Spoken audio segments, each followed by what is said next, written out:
what we're trying to do is we're trying to help the majority of the folks.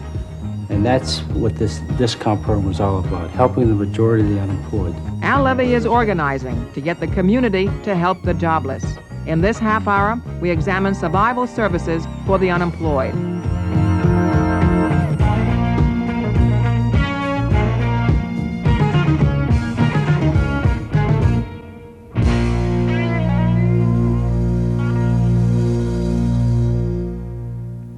The recession of 1981 and 1982 has been so severe, it has forced us to look at the systems set up to protect laid-off workers. Unemployment insurance was originally designed to provide a financial bridge between jobs, but it's been swamped by the numbers of jobless and the length of time they have been out of work. More than 11 million workers are now officially listed by the government as unemployed, but almost half currently receive no benefits, and thousands more are running out of eligibility each week. The nation is faced with a permanent class of unemployed workers. When the economy cannot provide help, where do they turn? Al Levy is one person who has taken up the cause of jobless workers, those forced into a new kind of instant poverty. A member of the Machinists Union who was laid off last year, he decided there was something the merchants in his hometown of Waukesha, Wisconsin could do to help. They could give the unemployed a discount as a means of support and as a good way of developing future business. We will watch Al Levy trying to build a similar program in the much larger arena of Milwaukee.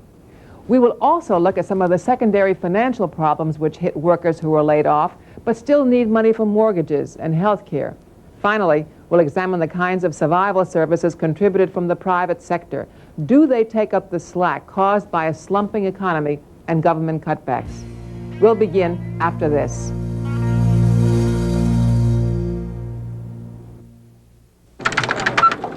More than 20 million people carry a union card to work, and we're all proud of it. I've got my union card, and I wouldn't go to work without it. This is my union card. Yonder comes that much. Venture forth without my union card? It's in the dressing room. I'm a union member. This is my union card. I don't go to work without it.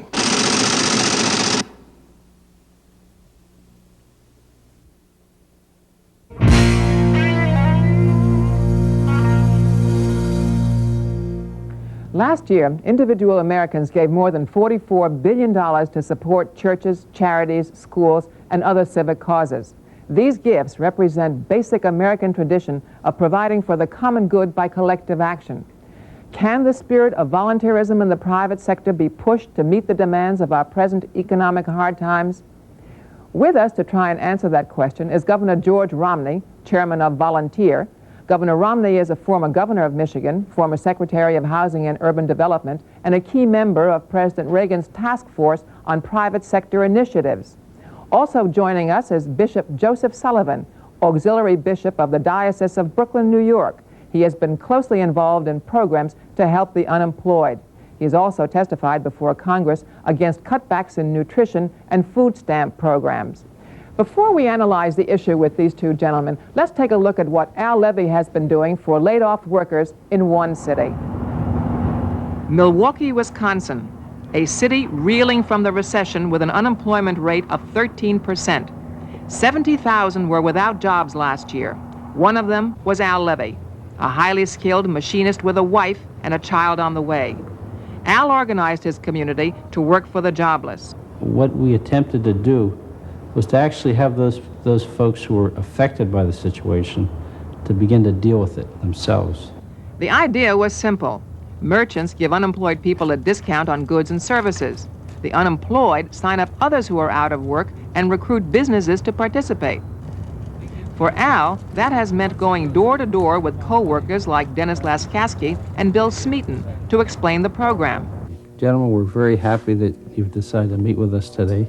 I'm Al Levy from the Unemployed Discount Program. The unemployed, after registering for the program, have a card. And when they purchase the product, they show the card and they're given a percentage discount or whatever type of discount is displayed on the card. I know that was one concern that we had, was how is the eligibility determined? Yeah, when we sign up the unemployed, we do police it. We have them show us some proof of unemployment. They have to bring their UC-30 form or job service card or some proof of unemployment before we issue them an ID card. That's a big concern. Right, because it can sure. become very costly. Right. And if the program doesn't work out for you, there is a 10-day notice that for either party, for our side or for your That's side. If it doesn't very work out, reasonable. you can pull right out. I think we plan to go ahead and sign up. That's great. Some merchants have said, no, we can't afford it. But the campaign has grown to 513 participating businesses and 8,500 unemployed. And for Al, the task of managing the program has become a full-time job. Good morning, Wisconsin Action Coalition. Al Levy, I'm sorry, he's on another line. Would you hold, please? I think that'll pick up the folks at that site. Absolutely. With help from civic groups, churches, and unions, Al has built a core group of volunteers to sign up the unemployed all across the city. We're going to be opening up these 2 new sites on the north side, one on Atkinson and one on Locust. An unemployed worker has his unemployed compensation check until that expires, and then he has nothing. And all he can come back to is another job, and if he doesn't have a job, he then becomes a welfare statistic. So the program is designed to extend those limited funds as far as we can go. The teams of volunteers operate under area captains who meet every 2 weeks to report their progress. Have you been getting a good response from the merchants in the black community, or? Yes, Dennis. We've solicited approximately 15 new merchants in that site. We also have doctors, lawyers, surgeons. The captains also keep tabs on the number of jobless signed up at each site. We have approximately 55 people that have signed up for volunteer work. We're not talking about a program where the unemployed are given something. This thing is being run by the unemployed. Can I help you? Yeah, I'm here for those bus discount cards. It's been a great deal of satisfaction to me to bring these folks together. And not just bring them together, but to begin to see them starting to deal with their concerns. The Milwaukee County Supervisors voted 18-5 to cut bus fares in half for riders who are members of the Jobless Discount Program. But the commissioners, wary of what the half fares might cost the city, limited the experiment to 13 weeks. Al and the other organizers know what they have to do. Go back to the supervisors and convince them to make the half fares permanent. We should meet with those folks who are most opposed to the discount. At a strategy session, they rehearsed the arguments they will make to Tom Bailey, one supervisor who voted against the bus discounts. I think that we have it down cold. I'd like to suggest possibly that we role play it. The best person to do it would be yourself, Jeff. You've known him for a long time. Would you object to, or would you feel comfortable doing that? No, I could try playing Tom Bailey. I'll warn you, he's a corporate attorney, and he's used to dealing with all kinds of people. So, Dennis, why don't you lead out? Mr. Bailey, I sat in on the Board of Supervisors meeting, and you said that it's obvious that these unemployed will use these cards solely for the purpose of selling them to the working poor. Could you explain yourself why you really voted against the discount? well, don't get me wrong, fellas. I think the discount program that you're running is a great program. But frankly, I've looked at those cards, and there's nothing that wouldn't allow me or my brother or anyone else to take one of those cards and use it. I think you're faced with a problem here, and that is that there's lots of room for potential abuse. But I just frankly don't see the kinds of controls here that are going to stop people from... Just hold it there for a second, Jeff, all right? All right, what he's been doing is he's just been trying to lull us to sleep, is a term. What we have to do is as soon as he makes his point, all right, we've got to cut him, stop him right there, and boom, go after the point that he's made. Or why don't we started a program in Waukesha. We haven't had any abuses in over a year's time. Where did you draw your conclusion that these abuses are going to take place if we've got 1 year's support behind us already? Every program has its abuses. Every program operated by Milwaukee County has abuses. Wait a second, frankly, there, Jeff, or Mr. Bailey. The fact of the matter, you're right. Every program does have abuses. But well, what we're trying to do is we're trying to help the majority of the folks. And that's what this discount program is all about, helping the majority of the unemployed. Okay. What other fears or problems do you have with the program? well, let me ask you fellas a question. Do any of you own a home? I do. Okay, and how would you like to pay higher taxes?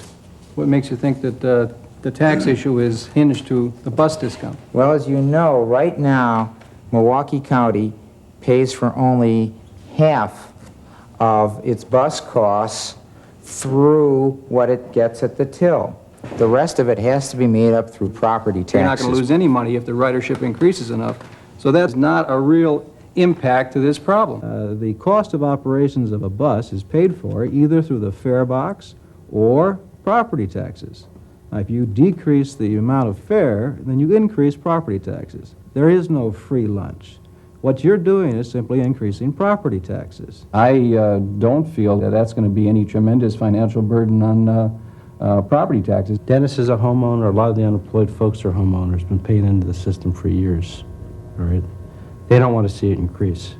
But at the same time, the unemployed are in a position where they need some help. I think it's high time that we do have a program to help the unemployed who right now are probably making the biggest sacrifice for this country, and they're laid off through no fault of their own. You find in the shops, working people don't mind helping the unemployed. If you take a look at the food drives that are going on right now, right out of the shops, you take like West Dallas where wait, you're talking about apples and oranges, because you can't mix the private and public sector. What is being done in the private sector in your discount program is terrific, and I'm fully supportive of it in every respect. My only reservation comes is when we start increasing taxes, property taxes in this case, and it's in the public sector. That's different. But I still maintain my position that the public sector has an obligation to those folks who for years have bring a tremendous amount of revenue into the county. And I think that philosophically, from my perspective, that there is that obligation.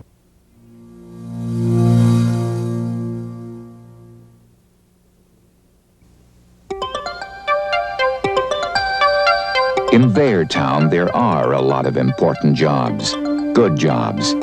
Building the town, keeping it healthy, keeping it safe. In our town, many jobs are done by people who belong to a union. Butchers, bakers, candlestick makers, union members. Someday, they'll need a good job too. Let's be sure they have one. A good job for everyone. The Depression of the 1930s caused Congress to set up a system to help Americans weather the financial strain of temporary unemployment. That system, combining employer contributions with state and federal funds, has done a pretty good job, at least for temporary layoffs. But the layoffs have stretched from a few weeks to a few months, and even longer. Now, the financial pressure is much more than a temporary pinch.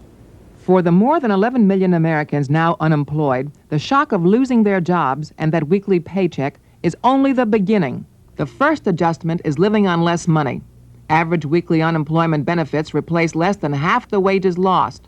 Payments, which vary state to state from as low as $64 to as high as $154 per week, average out at $119 nationwide. Clearly, this means cutting back, often on necessities. Most workers have health insurance through their employers. When the job stops, so does the insurance. For a worker to pick up the premium would use up almost 2/3 of the unemployment check. As a result, most health coverage expires. The Congressional Budget Office estimates the number of jobless and their families now without any health insurance to be 18 million. The other tough bill is the one which falls due on the first of the month. Rent or mortgage payments. In the last 3 months of 1982, the foreclosure rate on home loans was the highest in 30 years. For the year, an estimated 181,000 mortgages were in the process of being foreclosed. By comparison, at the height of the Great Depression, 233,000 mortgages were foreclosed. People are losing health care coverage and losing homes, but the worst problem arrives the day when unemployment benefits run out altogether. In the 5-month period between September 1982 and February 1983, this day arrived for more than 1 million unemployed Americans. That brought the total without any benefits to 6 million, which means of the 11 million Americans now unemployed, more than half have either exhausted all benefits or were ineligible from the start to take advantage of the insurance system set up to protect them. And finally, unless Congress acts by September 1983 to extend additional weeks of coverage, an estimated 5,400,000 more recipients will be terminated.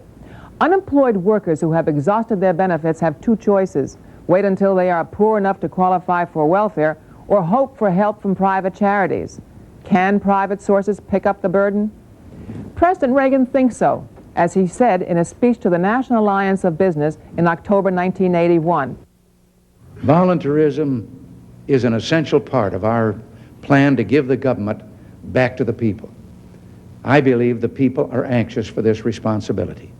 I believe they want to be enlisted in this cause. And I believe that we will soon see a torrent of private initiatives that will astound the advocates of big government. Can the private sector do what is necessary to help these victims of the recession? Can it, Bishop Sullivan?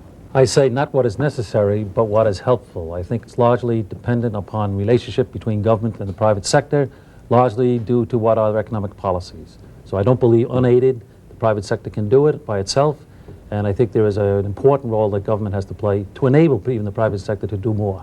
Do you agree with this, Governor? Well, I agree with the fact that both have to be involved. But on the other hand, I think the private sector could do a great deal more than it is doing. And I think one of the things that's happened in recent decades is that as people have faced problems too big for themselves to deal with individually, instead of recognizing that there's a means by which we can cooperate, as Al Levy did in helping to meet the needs of the unemployed in Milwaukee, they've said, what's the government going to do about it? And the result is we've built up a government in Washington that is excessive, and the private sector isn't as strong as it ought to be. I believe that there is an important positive role government can play. But in the meantime, we are suffering 11% almost unemployment in this country.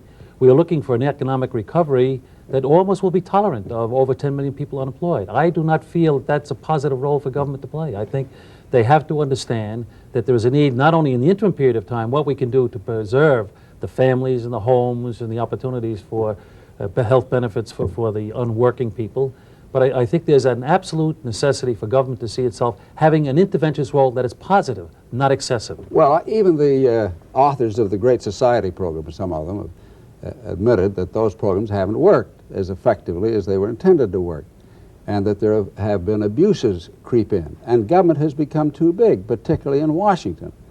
And there's waste and there's abuse, and some of the programs have been counterproductive. Now, I had to administer some programs that were counterproductive in the housing area, and I shut them down before I left office because they really were counterproductive. I would not deny that many of us look at categorical programs federally administered and would see duplication and excessive regulation.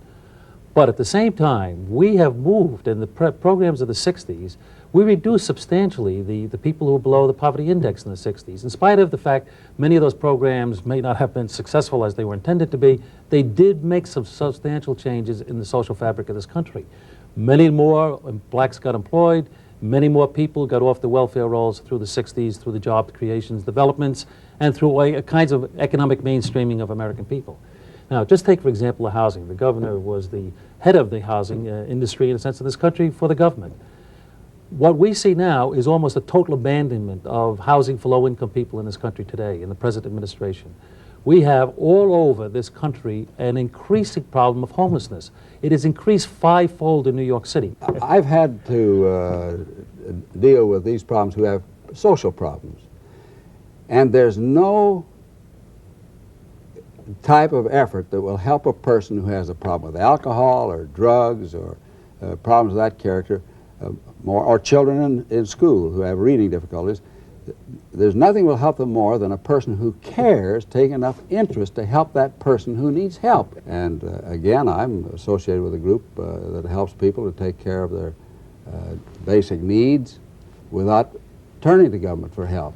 And all the membership is encouraged to not take government to welfare.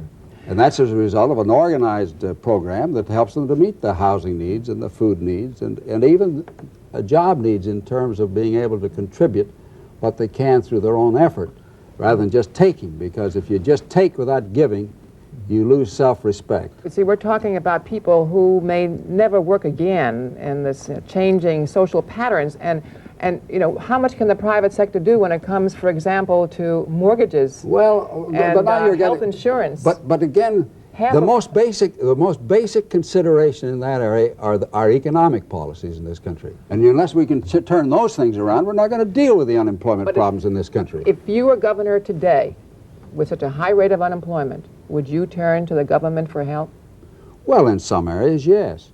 But after all, I was governor, and I was concerned because the problems I had in the state of Michigan couldn't be dealt with just in the state of Michigan. And these national economic policies had to be changed. And I tried to change them. I became a presidential candidate to try and change them. I think that the fundamental responsibility for justice to ensure an opportunity for job, to ensure people in terms of their mortgages and so on, is a fundamental government responsibility. I mean, I don't think we really divest the rest of us from responsibilities. In the 1930s, I was a parish on Sunday. In the 1930s, many parishes raised money in the 30s to help pay the mortgages. I think we could do more of that, where churches pool monies at local levels, give out interest-free money to help people to pay or keep their mortgage payments. I think we have to do. But no church, no private sector can pay for the health insurance of people or create the jobs that are required for people. That's largely related to priorities at the federal level and priorities in terms of national economy policies. We're calling for more people to take individual initiative. And in my point of view, we find people at the top level of government saying we have less responsibility. Bishop Sullivan, thank you very much. Governor Romney, I'll be back in just a moment.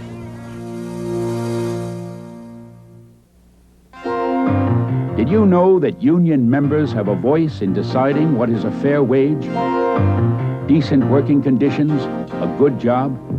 It begins with working people negotiating with their employer, a process called collective bargaining. And while strikes sometimes do occur, over 98% of the 170,000 contracts in effect today were reached without a strike. Union democracy, working for a good job for everyone.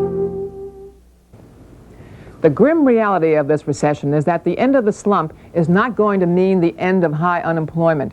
Even those experts who see the recovery continuing do not see unemployment dropping much below 10% during the next 2 years. The number of people who depend on the government for food and shelter is increasing dramatically. As we have seen from the story of Al Levy's program in Wisconsin, people want to help, whether it is merchants giving unemployed people a discount or churches collecting canned goods. Americans are willing to donate their time and money to those who need assistance. But will this private assistance ever be enough? Whenever a social problem gets too large, the federal government is the only agency with enough resources to solve it. So, if we are prepared to accept a condition in which 11 million Americans are regularly unemployed, we, as a society, must also be prepared to pick up the costs associated with helping these people survive without jobs. I'm Marie Torre. We'll be back next week with another edition of America Works.